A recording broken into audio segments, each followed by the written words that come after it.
The final batch of Heroes units has been revealed. And man, did they look good. How's it, everybody? Celtic Link here. We're back for another Dokkan battle video. In today's video, we are taking a look at the final batch of the Super Dragon Ball Heroes Dokkan collaboration units. They're sending us off with the Universal Tree Spirit Bomb Goku. So we're going to be taking a look at him and all the other units revealed along with them, their details, animations, and a whole lot more. So let's go ahead. Let's start by looking at their animations here. So, I mean, as always with Heroes units, their animations are nothing to write home about, right? They are typical, but Goku's animations are actually pretty good. So we're going to pause the Lo-Fi here, and let's go ahead and let's take a look at the animations. Adjust your music, do whatever you got to do so you can give this a nice old listen.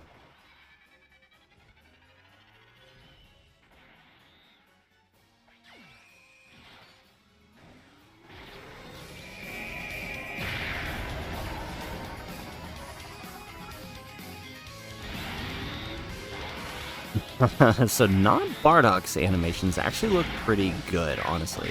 I mean, it's typical hero stuff, but something about it just kind of sits cool.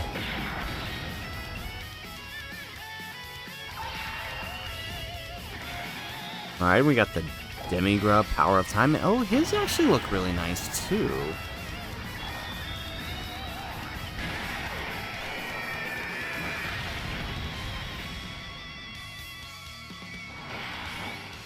And then the Kid Fu. Honestly, I'm not that hyped for Kid Fu, but, I mean, it is what it is. There we go. This is the one we're waiting for. Oh, they dubbed it in Japanese for the global version. Nice.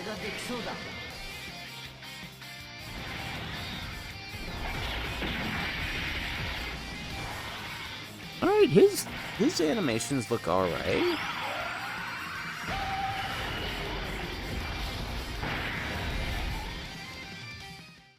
And where's that active skill? That's what we want to see.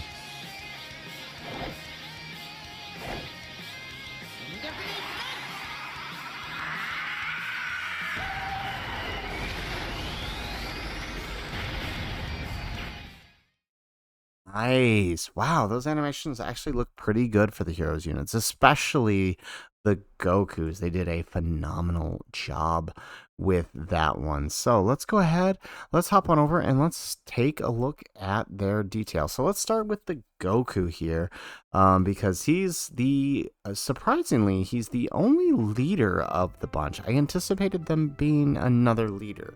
This has me thinking a few things. I'll definitely talk about that in another video, but the fact that this is the first year since the 200 meta, well, actually, almost every year we get a full leader with each batch, but this time we only got one. It really does make me think there might be a second batch coming.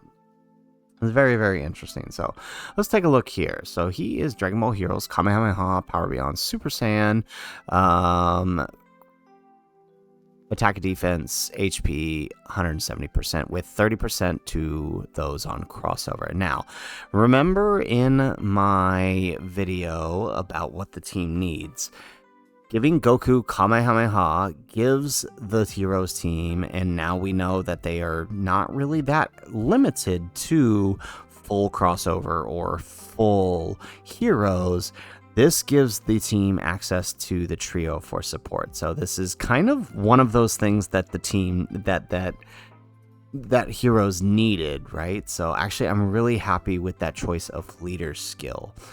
So he has an interest animation that he activates once only, defense 200%, and launches an additional attack for 4 turns from the entry turn. He gets key 2 and attack defense 150% with an additional attack 150% when attacking. He also has an additional defense 40% with each attack performed, up to 200%.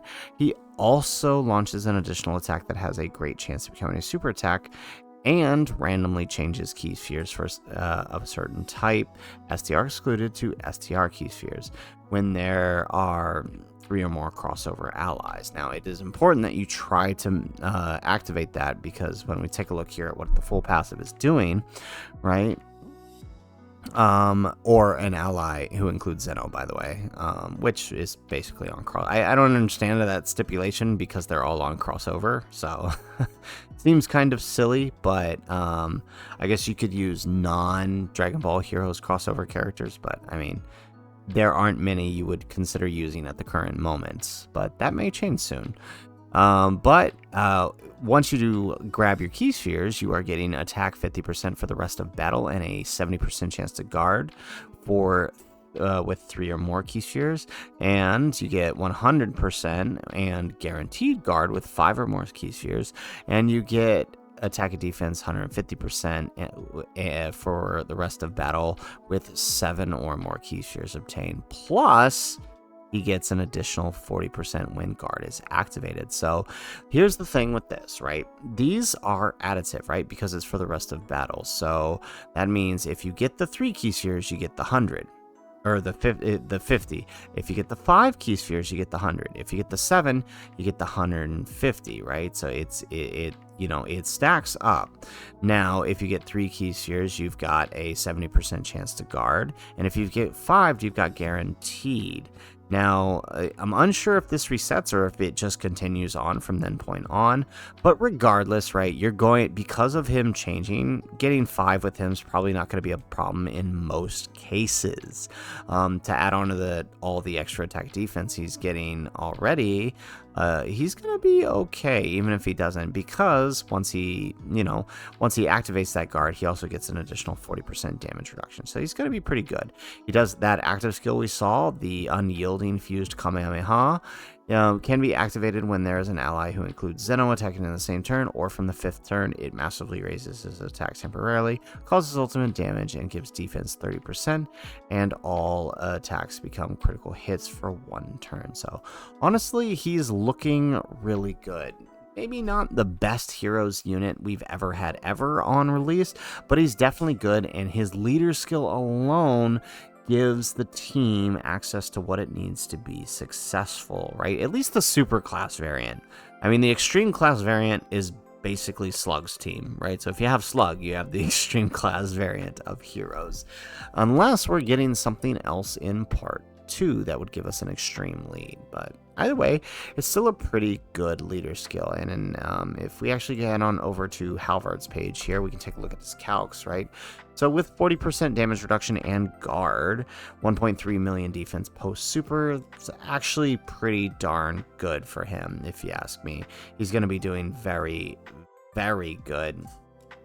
Now, once he's fully built up, he's got 700k defense, 850 with guard and 40%, but consider that that's the minimum amount, right? He's actually going to have a lot more because Halvard usually calculates with 40%, but you've got alone, right, already the hero supports that you're going to be using already support for more than 40%, right? Pan supports for 60%.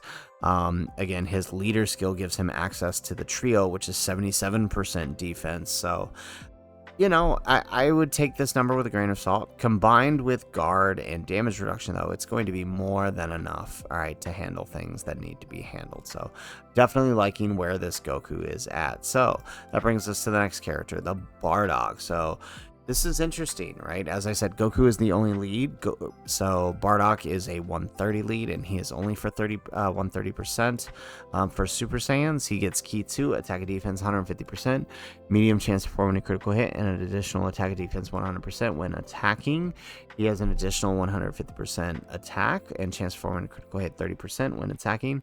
If the target enemy is 70% or less, he has an additional attack 150% and chance of performing a critical hit 30% when the target enemy is 40% or less, and an additional 50% and launches a guaranteed super attack when the target enemy is attack down and defense down status or stunned or sealed. He also reduces damage received by 40%. Along with getting an additional damage reduction of 15% within the same turn before attacking an enemy whose HP is 70% or less, plus an additional damage reduction of 15% the same turn before attacking an enemy who's 40% or less, and an additional attack and defense 100%, and launches additional super for the rest of battle after dealing the final blow. So You do want to prioritize getting the final blow with him, but he's one of those characters, he gets stronger and more defensive the weaker the enemies gets. So this is kind of helpful in stages like that Cell Max, who gets stronger the weaker he gets. So this could be kind of a good way to counteract that. What typing is he?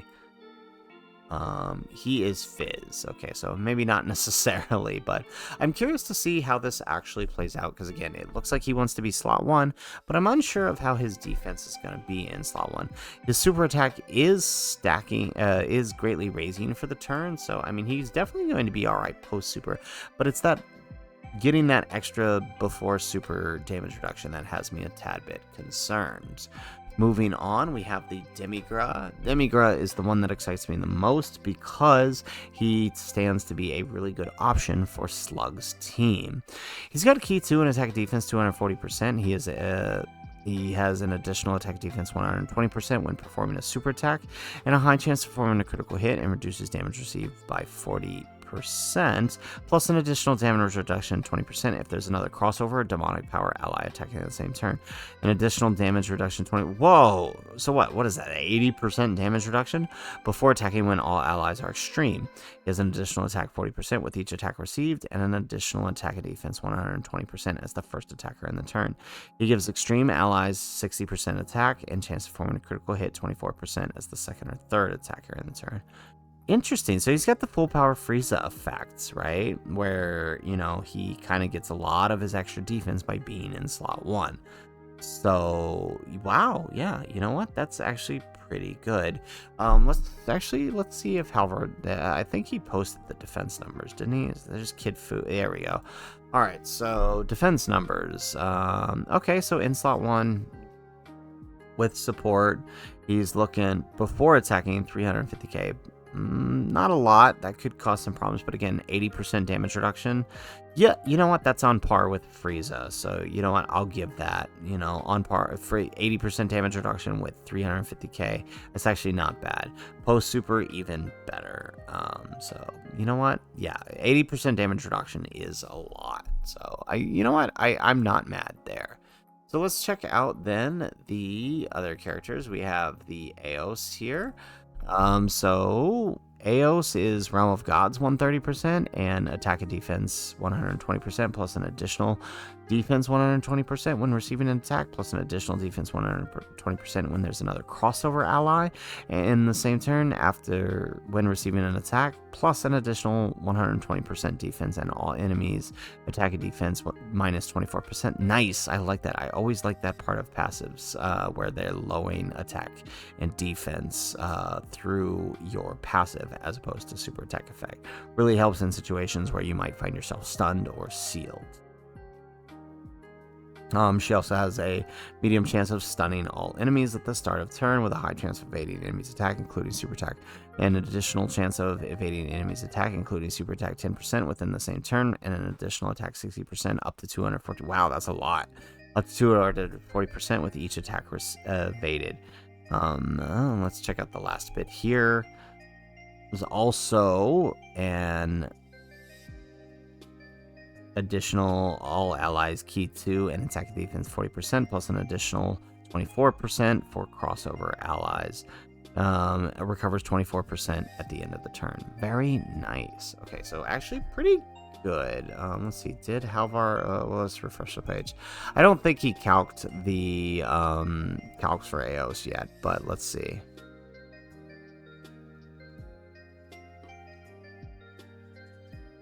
All right. Slow on down. No, okay, so he definitely hasn't calced them yet, so that's fine. We can always take a look later, but looking pretty good on the Aos side of things. So that brings us to the Kid Fu. So let's take a look here. So Fu is Time Travelers 130.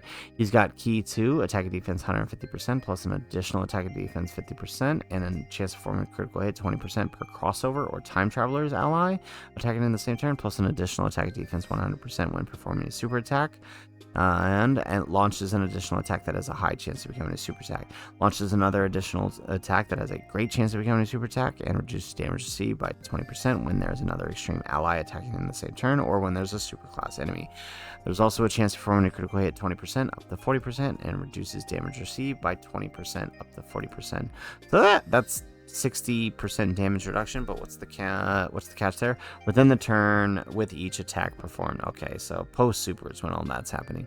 High chance of changing all key spheres to AGL and tech key spheres. Okay, nice. All right, not sure why he needs that, but all right.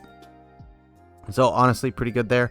And I do believe super attack effect, yes, greatly stacking attack for infinite. So that's very nice. All right, and then I think that's it, right? That's all the heroes units for this current batch.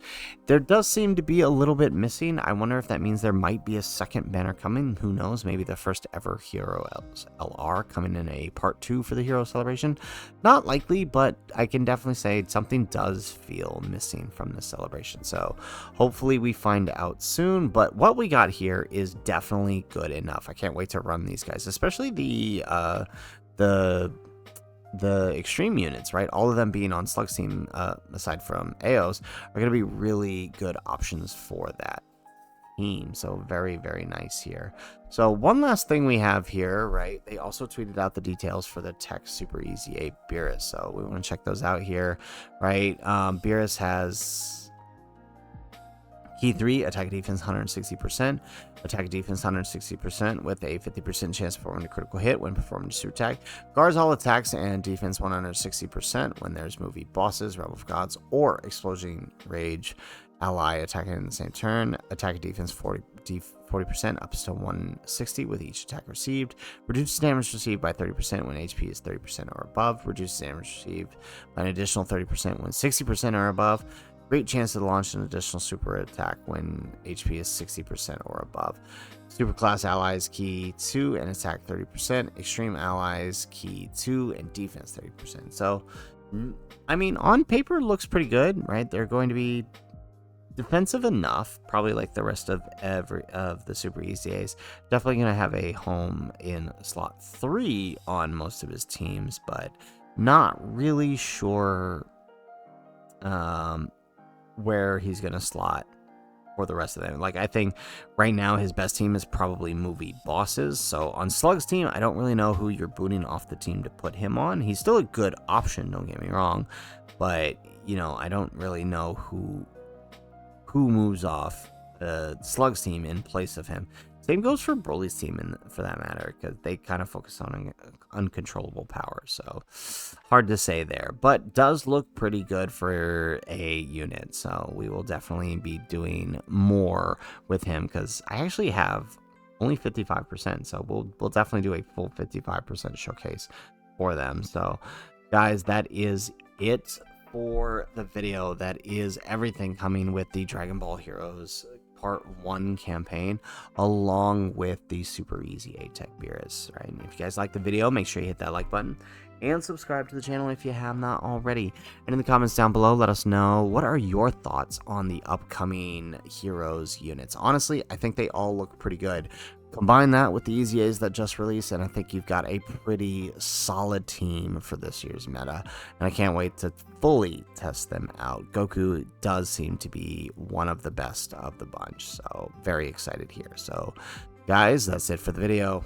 If nothing else, thanks for watching, and aloha.